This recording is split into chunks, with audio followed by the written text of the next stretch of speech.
Paris Perspective. 2022 was one of the most tumultuous years for cryptocurrencies since the conception of Bitcoin 15 years ago. Looking at how decentralized financial markets were performing over the last 12 months was like watching the electrocardiogram of a patient being treated for amphetamine addiction. And that, of course, is whether you can even get your head behind how cryptocurrencies work. Without going into the nuts and bolts of the cryptographic techniques that allow people to buy, sell, and trade virtual cash online, the bottom line is that unlike traditional currencies that are underwritten by national governments, cryptos circulate without a monetary authority or central bank. Like all revolutions, however, it brings chaos and opportunity in equal measure. And like all revolutions, it devours its own children. In 2022, we witnessed the collapse of 7 cryptocurrency platforms, the most notorious being the bankruptcy of FTX and the arrest of its 30-year-old founder and CEO, Sam Bankman-Fried. In this edition of Paris Perspective, I'm joined by Raphaël Bloch, co-founder and editor-in-chief of The Big Whale, a Paris-based publication dedicated to decrypting cryptos, blockchains, and all things non-fungible. Raphaël, thank you for inviting me to your offices today. Thank you, David. Well, let's start with a brief history of The Big Whale. What is your mission? Our mission is to empower people on Web3. You know that now it's a big subject. We're talking about Bitcoin, NFTs, blockchain. And I was previously working for main media.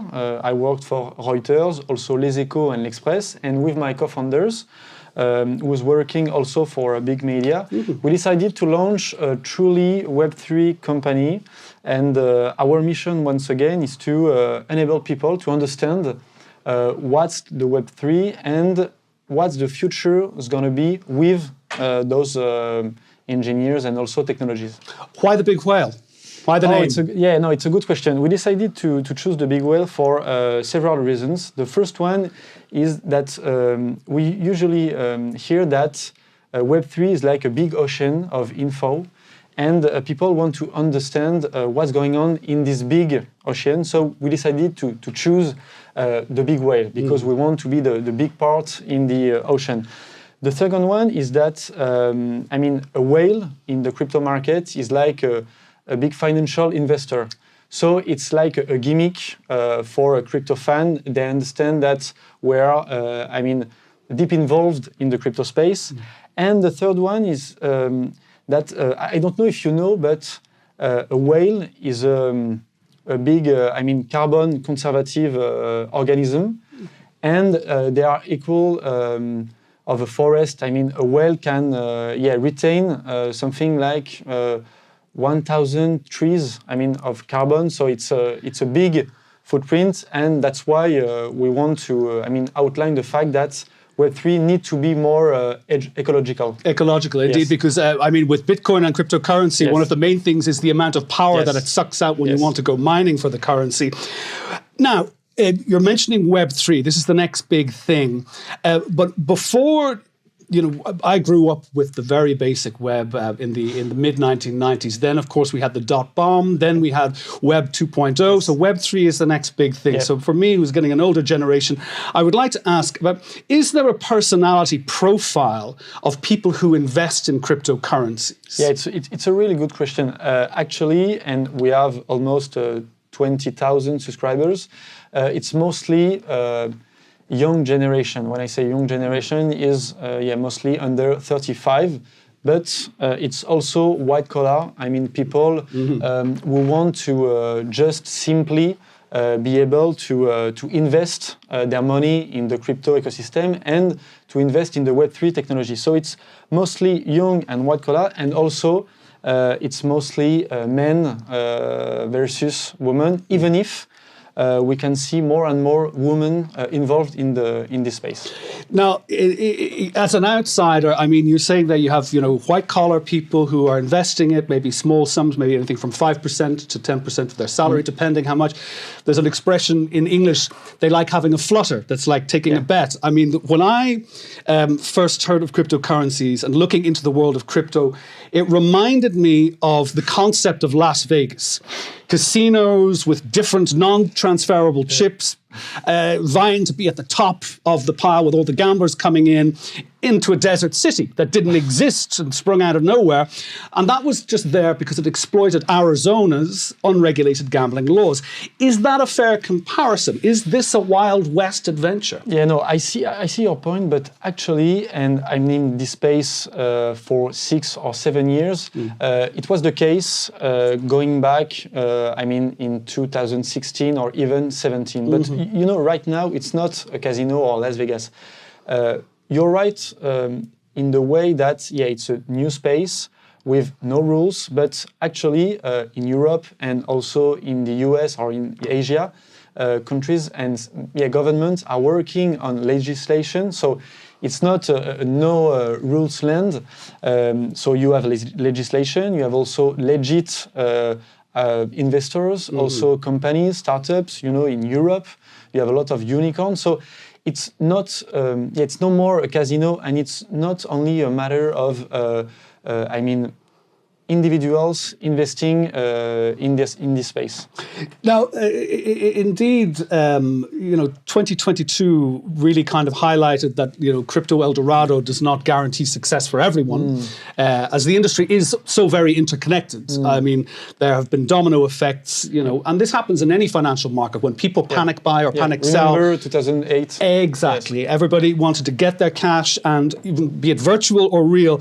Now, when FTX hit that brick wall with liquidity issues and collapsed in November, there were consequences for, I think it's 20,000 plus 22,000, I think is the latest count of how many cryptocurrencies are actually in circulation, who saw all of their, it means anything from 19 to 22, they rise and fall. It's a hard one to keep a track of. But most of their value plummeted. Has it rebounded since 3 months ago? Yes. And you know why? It's simply because FTX was only a fraud. I mean, obviously, it had an impact on the market, but it's only a matter of a fraud of a man.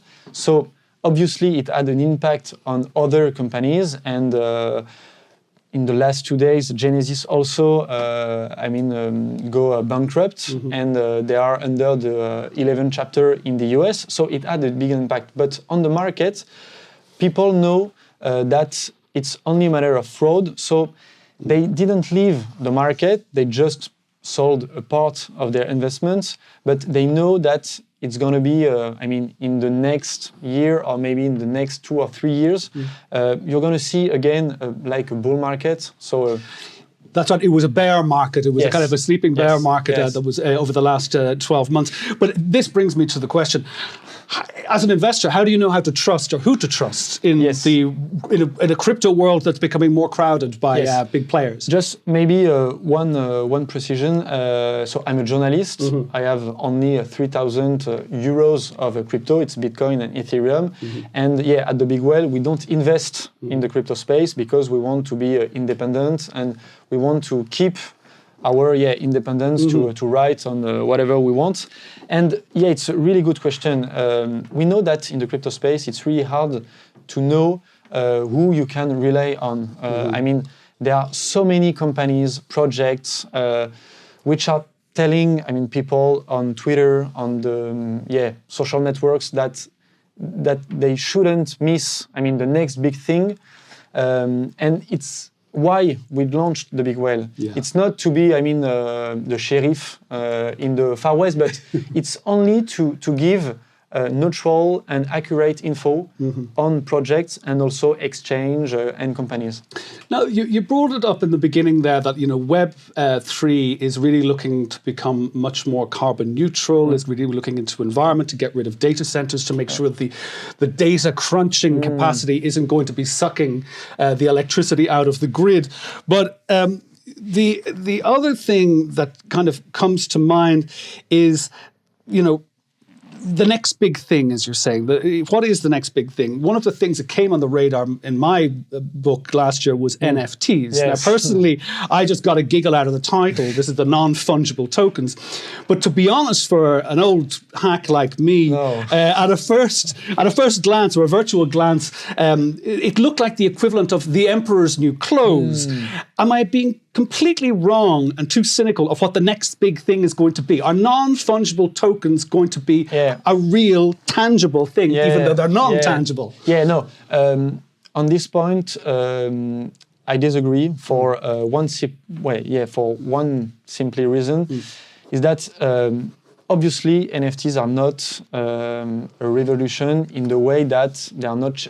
They will not change the world, but I'm deeply convinced, and at the Big Whale we launched our own NFT collection, so 2022 whales, because it can, it allows us to create a new relationship with the community, with the subscribers. We can interact with them, we can push info through the NFTs.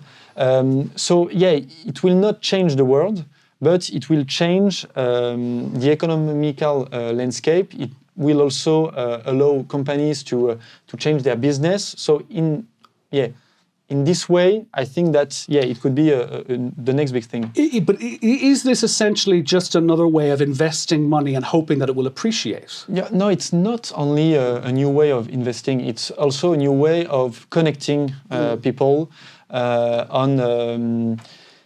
exchanging information, also services and so on. So it's, it's a big thing in the way that, in Europe, many companies are working on those NFTs because they know that in the future it will be a big game changer for them nice tool to interact with their customers. Now, again, I'm going back to analog and old school, where you say, okay, people, if they want to have a long-term investment, there are tax breaks in it, they could invest in art. At least if you buy artwork, you can hang it on your wall. NFTs. I think there was a guy who bought the first SMS that was ever sent. How do you hang also the first tweet? And, the first tweet. So how do you use this as a kind of a centerpiece for your collection? No, it's an excellent question. To be honest, I don't have so many NFTs, and they are very cheap. But you know that art in the history has evolved a lot. Obviously, I really like, the traditional painting and so on. We have the Louvre in Paris with so many beautiful things. So the physical art is very important, but you can't, only go through the digital art by saying, okay, no, it's only a fashion, it will pass away, fad in 1 or 2 years. No. You have, truly artists who's working on NFTs, and they can put on the wall their creation. It could be a paint, also a draw. So it's, art is always evolving. Okay, so it's going to be evolving, you think, exponentially in Web3. Yes, of course. Now, it's a new way of creating. It's a new way. Well, you're talking about how Web3 is going to be evolving. And you did bring up there that it's not the Wild West. It's not Arizona in the 1940s and 50s where the casinos were all coming in. But it is like, with stock markets, with horse racing, once you get your head around the intricacies of the system, taking a bet on a currency that could appreciate by 1,000% must be like catnip for gamblers. Is it addictive? Have there been any casualties that you've encountered? No, you're right on this point. We know that many people are addicted on crypto, but this is the same on gambling. But in a bear market, it's quite different.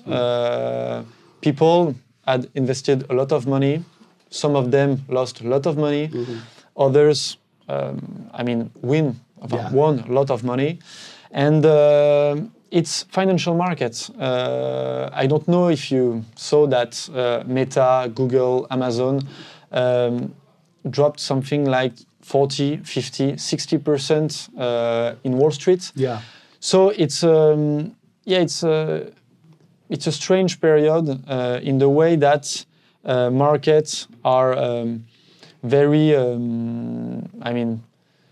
very disturbing. Volatile. At the end volatile. Of the time. Yeah. It's very hard to know what's going to be, Wall Street or the Bitcoin price in the next 6 months. So, well, it kind of brings me back to the 17th century, the tulip craze that went on in the Netherlands over. It's always you never know. The space of 3-4 years where everybody was buying everything just for even a cut of a bulb of tulips, and then it just completely collapsed. But with anything, and you said one of the key things as well that has attracted people to cryptocurrency and NFTs is the being freed from the shackles of a centralized authority. But as an unregulated currency, what are the implications for hiding criminal assets through cryptos, arms trade, drugs, human trafficking even? Like, there are obviously plenty of opportunities that can be exploited by criminals here. I'd like to say that of course, you can find, criminals and others in the crypto space because, you can use crypto to laundering money with ransomware. You can hack a company and ask for Bitcoin or other crypto, and it could be a good way. But I need to say that the best way to launder money is to use cash. Physical cash. Still is. Yes, of course. And numbers are very clear on this topic. The best way to launder money is to use cash. It's not to use crypto because you can find who received the money with the blockchain. So it's not the best idea to use crypto to hack a company or to launder money. Bringing into this is the blockchain word now, just to explain, not wanting again to go to the nuts and bolts. Blockchains are the backbone of cryptos, and essentially, if I'm right, they're basically like an open ledger that prevent people from spending what their acquisitions are twice. But as with everything, the whole heart of a blockchain is to make sure that it's unhackable and that it's secure. Yes. Are they unhackable? Good question. Bitcoin was created in 2009, so it's almost 15 years, as you said previously. Zero, no hack. Really?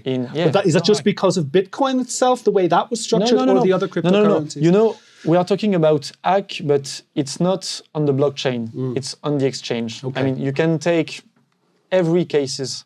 Mangox in 2014. You can take Quadriga. You can take. All the main case are not on blockchain and crypto. It's on the middleman. Gotcha. It's the exchange. Broker. The broker. And that's the pain point in this industry. You don't have, the authority and, the government to save you when you are in the mess. So it rely on exchange, so on the middleman, and that's the weak point in this industry. Gotcha. This now brings me to the whole concept of regulation. I know that France is looking to put through regulation. Europe is looking to put through regulation. There's the setting up of maybe a French, but the Chinese have refused to have any cryptocurrency unless they're going to build it themselves. Yeah, they are officially refused. You know that they are mining in. Gotcha. Yeah. Now you've got places like I think El Salvador was the first country to ever actually say that crypto can be a legal tender in the country. You also see an explosion in Africa because fintech and I think Web3 is going to be huge in Africa. Yes. But you have states such as the Central African Republic that are really getting behind this. Yes.